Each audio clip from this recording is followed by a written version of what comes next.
Hey everyone, welcome back to another video. Today on the list we have a game called Firewatch. Firewatch is a mystery game set in Wyoming wilderness, where your only emotional lifeline is the person on the other end of a handheld radio. But don't worry, I played Firewatch, so you don't have to. The game sets us up with the backstory of the guy named Hank, and how we met our wife Julia, and how things were going pretty well, how we got married. However, the story hadn't lived happily ever after. You see, Julia got Alzheimer's, and we decided to put her in a nursing home. One day Hank decided we should take a summer job as a scout in the woods, and this is how our first day on the job went. Hello? Whoever this is? It's Henry, right? Yeah. I'm Delilah. Yeah, that's what the guy said on the phone. So, what's wrong with you? Excuse me? People take this job to get away from something. So what's wrong? What's wrong with you? That's a great idea. Go ahead. Look, I just hiked for 2 days, so I don't really follow whatever it is you're doing right now. You take a stab at what's wrong with me. Fine, then can I sleep forever? Sure, buddy. Okay, now go ahead. Okay, you're probably out here because nobody back home can stand you, which, after this brief introduction, is not a big shock. Ouch. I'll chalk that up to you being tired and grumpy. Well, I'd better get some sleep then. One sec. Now it's my turn. Okay, good night, bye. Let's see. I don't know anything about you. I say you got fired from your job and have finally decided to write your novel. That's the sort of bullshit reason you'll find a man out in the woods. Good night. Welcome to the job. Good morning, Henry. Well, I guess good afternoon. You probably slept like a rock. Anyway, there's still a few hours of daylight to get some work in.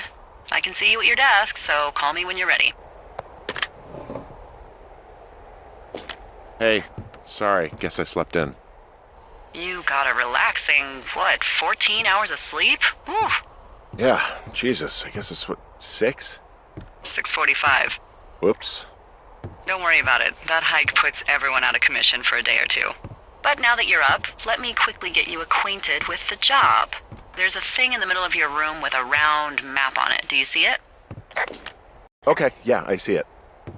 This is the Osborne Firefinder, invented in 1914 by W.B. Osborne? You use this to spot, you guessed it, What the fuck? What is it? Nothing. You use this to... Oh, fuck me! Good God, language, lady. Out your west-facing window. Are you seeing what I'm seeing? I need you to confirm. Do you see them? Whoa, that's not legal, right? No. You need to get down there right now and stop them. Fire danger is through the fucking roof. Is that really my job? Your job is whatever I say it is. Look, the closest ranger is like 2 days away. Go down there and set them straight. Last night we met Delilah, a new acquaintance or a partner in crime that's going to talk to us via radio. At first I was a bit confused on why the hell would that be her first question. But later on I realized and I figured it out. She's confident, however sometimes too fragile if we say something rude to her. After our beauty sleep we talked to Delilah and apparently we have a case now. Some people or a person decided to light up fireworks in the middle of the woods. Now it's our job to prevent the fire or before that happens, as well as to give them a warning and hopefully they won't do that again, right? Well, yeah, it's not that simple though, because we need a rope first, and to get to the destination we need to find a box first that has a rope in it. So we came down from the tower and decided to go on a hike until we found a box. We opened it and headed to the fireworks. Hopefully we can light one of those up, since calendar ain't going to tell me when can I light one of those motherfuckers up. And I can't wait long enough till Christmas or New Year's Eve. Now, before we headed down the lake, we found tons of cans of beer, and unfortunately they were empty. Pair of backpacks and some whiskey, which I saved myself for later, obviously. As well as we found a pair of bras and underwear. So not only they are drunk, but they're also naked.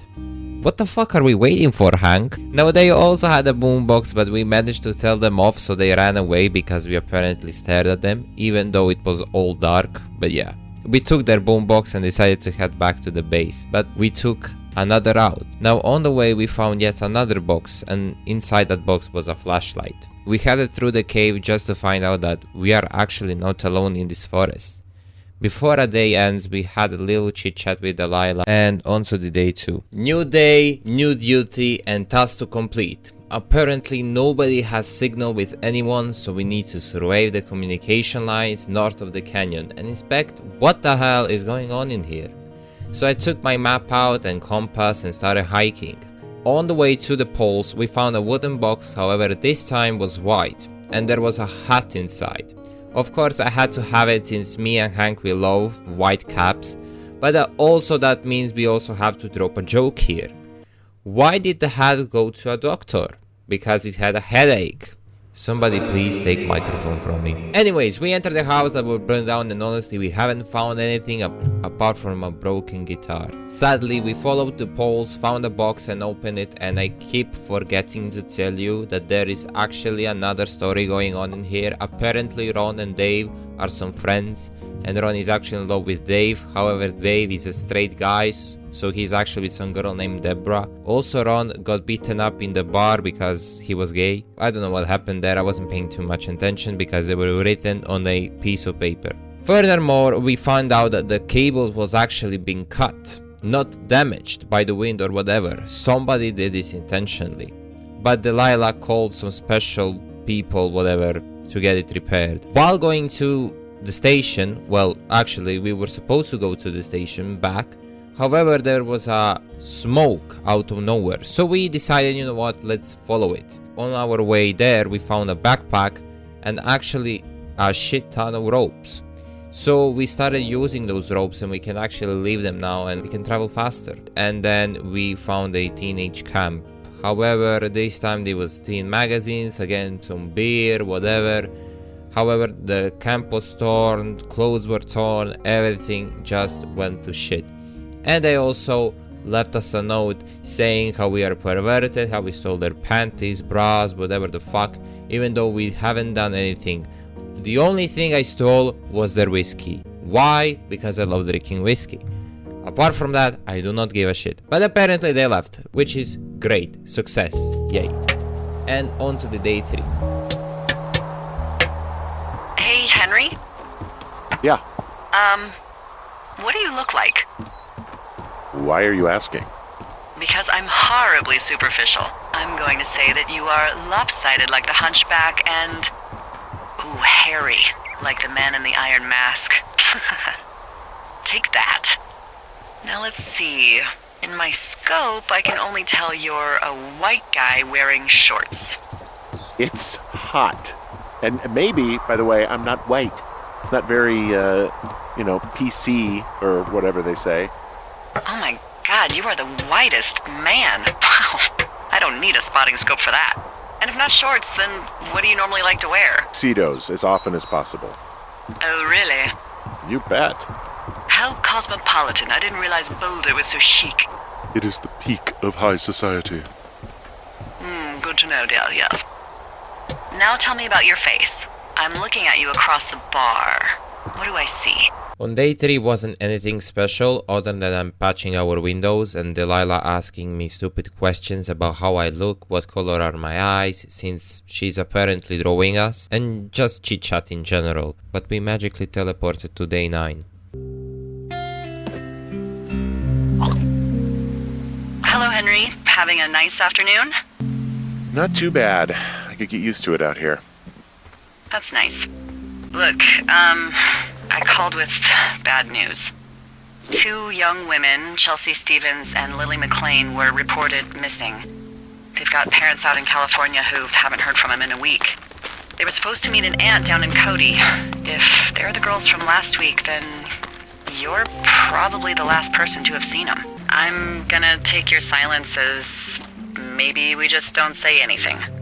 All right, Henry, thanks. Enjoy the sunset. Henry? Henry, wake up.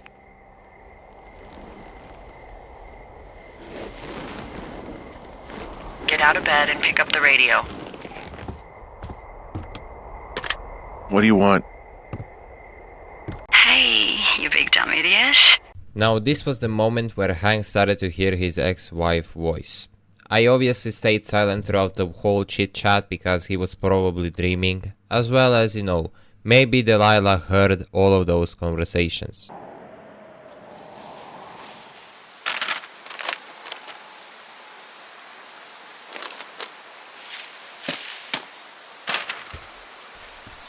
Is it too much of a pain in the ass to bring supplies all the way up to our towers? Well, I get my stuff hand-delivered. Oh, how's that work? It's the perks of a decade of service. You're out hiking in 90-degree heat, and I get to do crosswords. Isn't life miserably unfair? Anyway, when you find the supply drop, remember it's not just for you, okay? Other lookouts, biologists, a few people get their food there, and I don't want to have to call in for more. There should be loads of good stuff, though. Beans, prunes, jerky. My sister eats 6 prunes a day. 6. She's, really precise about it. She'd be great at this job if she didn't need wheelbarrows full of marijuana to function. Hey, so... who's Jules? I assume it's your ex. How do you know that name? I haven't said anything about Julia. Wait, is there something going on that I don't know about? What? No. Look, a couple of weeks ago, you called me in the middle of the night, and you were talking in your sleep, I guess. I only heard the name Julia, so I figured I'd ask. Look, I really don't want to talk about her, all right? Jeez. Must have been a real fuck-up. What did I just say? Look. So, a couple of months before I took this job, I was with this guy, Javier. He's incredible, caring, sexy as hell. He was a driller down in Casper. We dated for almost 5 years. I was working with the Wyoming Outdoor Leadership School, and I was obsessed with it. I wanted to be an instructor so badly. And I was sure I was going to marry Javier as soon as I could be bothered. Walls was also a good excuse to get out of town, drink whiskey in the mountains, cut loose. Then, Javier's brother got killed working in Gillette, and for some reason, I didn't come home. Javier said it was fine. He'd go to the funeral, take care of his mom, stuff like that. It'd be easier solo. When he came back, he left me. I came out here, I lied, and told my sister he fucked our neighbor. So, I lied to you. I came out here with a broken heart just like you. I figured you've told me so much about you, so, there's something about me. We both fucked up. What might be the biggest fire of the year. Yeah, it's really going. I'm gonna call it in. They'll send in a hotshot crew for some suppression, but I bet we'll be stuck with her for the rest of the summer. And she doesn't have a name yet. I usually think of something funny or something practical or a little risque when coming up with them. From this moment on, I figured out Delilah is a huge red flag. She's talking all the time, and yes, I get it. She doesn't do anything apart from sitting in the chair 24/7 and just talking to other people, but majority of the time she's talking to us though. But after she said this, I knew something was fishy about her, and it's not good. I'm glad you're here. Why do you say that? Because I do. I'm not crazy. We've had such a good time, right? Well, I like you. I don't talk to the other lookouts as much as I talk to you. Not in the same way. I don't know. Maybe it'd be nice to get together at the end of the summer. Look, we don't have to plan or even talk about it. I'm just having the thought. I wish I was over there. It'd be nice to be near somebody. We could talk without these radios. We could, She was talking so much that I even picked up a bottle of whiskey, and I wish you can drink it in game, and I even drank one myself in real life.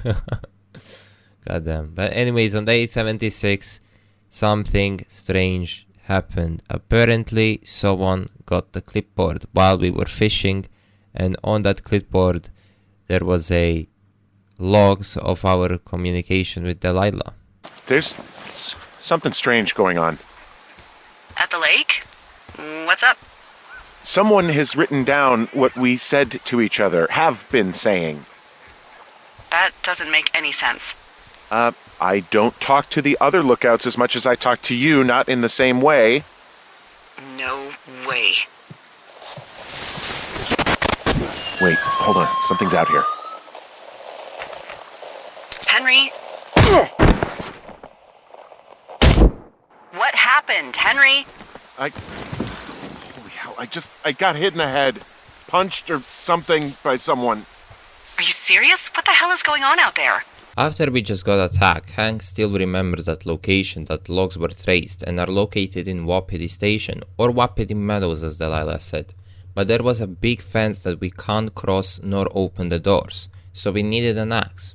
And that is located like 20 minutes away, but for me it took me 2 hours because I couldn't find it and I also got lost multiple times. Anyways, we acquired the axe, and at the day 77 started by Delilah giving us the hints to return to some kind of woods that has a big tree in the center. So we did, and we got ourselves a new radio. Also, Delilah put some code in, and it took me like 5 minutes to figure it out because the password wasn't 1234. So now we can go into the base without anyone tracking us, hopefully. And there was lots of machinery and tech in a tent, as well as we found some kind of cool tool that tracks the signal. The signal led us to some kind of stacks of papers, and after we removed them, underneath there was some kind of bracelet that goes on people's legs when they're in house arrest. I don't know what they're called. But what's most important is that there was a book and information about us and Delilah, and apparently the writer made a manipulation scale. I still don't know how Hank is very manipulative since I wasn't choosing much dialogue as Delilah, but I guess she worked longer than us, so that kinda made sense. As we were escaping, the bridge got destroyed and a huge explosion and fire was made.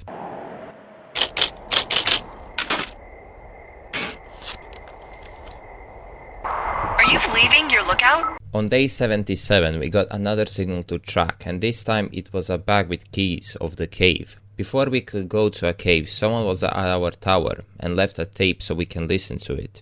It was Delilah and her saying that they should burn it all. Long story short is they can use this for a blackmail. On day 78, it was a quiet to explore and a lot to take in. We decided to go into a cave, but unfortunately there wasn't that much discovered other than a shoe, and just for now. We found some kind of bat cave that a kid drew, and it was like his castle. It had lots of drawings, papers and even comic books. But we also found iron rods that we can use to get deeper in the cave, and that's what we did, just to find a dead body. And it was a kid. Apparently he fell from climbing, so we went on the surface to get a signal and report it to Delilah. This is how she took it. Brian Goodwin is dead. His body is the only thing I found in the cave. What? He's dead, Dee. Gotta be fucking kidding me. How does that... What? I don't... How? Climbing, I think, or made to look like a climbing accident. Mm-hmm. He just left him out here. He left his son.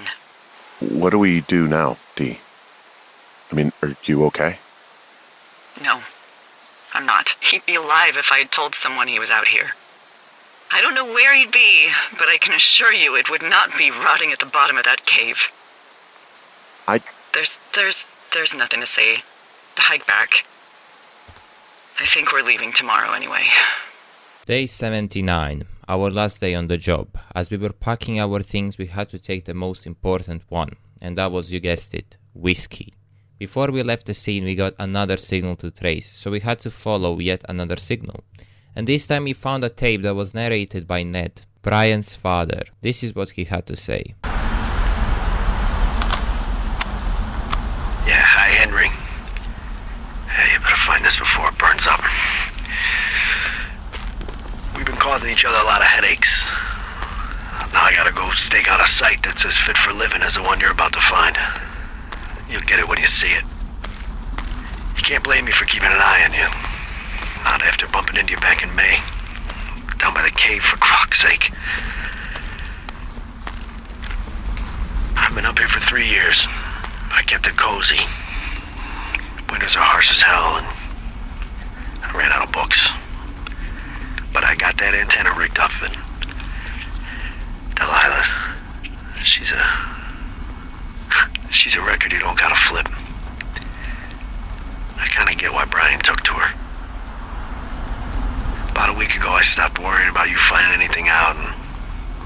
That's right, when everything went shithouse with you two. You guys don't know anything about having kids. All right, nobody knows nothing. It ain't Andy and Opie walking down the lake to fish every afternoon. It ain't Mayberry. But you gotta know I didn't kill him. All right, we were climbing. I was teaching him. Brian was uneducated in the way to do anything. He just fucking didn't sink his anchor the right way. You know, I thought about going back, having to answer questions and having to get him put in the ground, and I didn't see the point. Don't come looking for me. Sorry about your wife. Now, after playing this game for a couple of hours, now I can see what's the point of the game. It isn't just exploring around, finding the things that makes us happy for a moment, or solving the problems that come with this job. When Delilah said, "So, what's wrong with you?" Hank was confused yet curious. Why would she ask that as a first question, yet better being the first interaction? Delilah replied, "People take this job to get away from something," and she was right.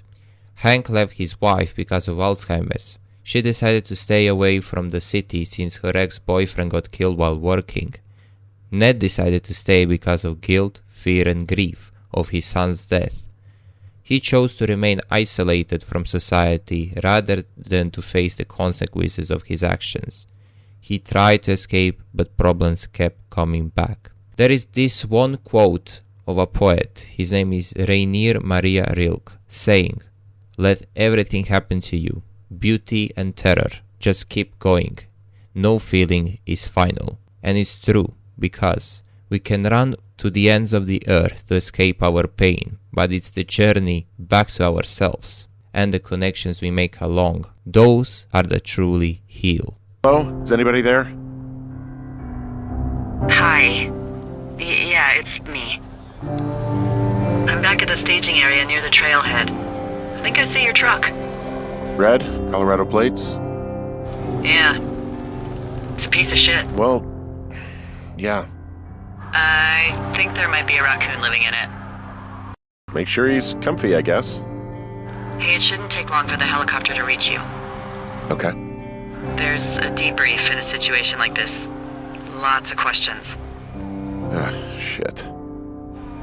So, taking stock, we found out an old lookout killed his only son and decided to become a lonely hermit. Yes. And we prevented one fire? Basically started another. Okay, so that's a wash. Oh, I'll have to figure out what I'm doing every summer from now on that isn't this. You're not coming back? No. And you'll have to... I don't know. Yeah, me neither. I don't know what's next. Tell you what, why don't you choose for me and I'll choose for you? All right, sure. Maybe... Jeez. Well, you should probably put that typewriter to good use. Hey, if you ever decide to write about this, I'd really appreciate it if you gave me a sexy accent or something that, would play well in the movie version. All right. I'll see what I can do. Maybe get a dog? Hold on. Let me write all this down. Whenever the season's about to wrap up, I usually find myself thinking, and when I get back, I'm gonna call him, casual, and just see how he's doing. My ex, that is. I'll say something like, "Hey, I had a dream about you this summer and thought I'd call." Something that lets him know that I want him without letting him know I want him. Yeah, whatever you do, don't do that. There's the helicopter. They'll land back where you hiked up. Good luck, Henry. You too. Good luck. Why don't you keep that luck for yourself? Bye, Hank.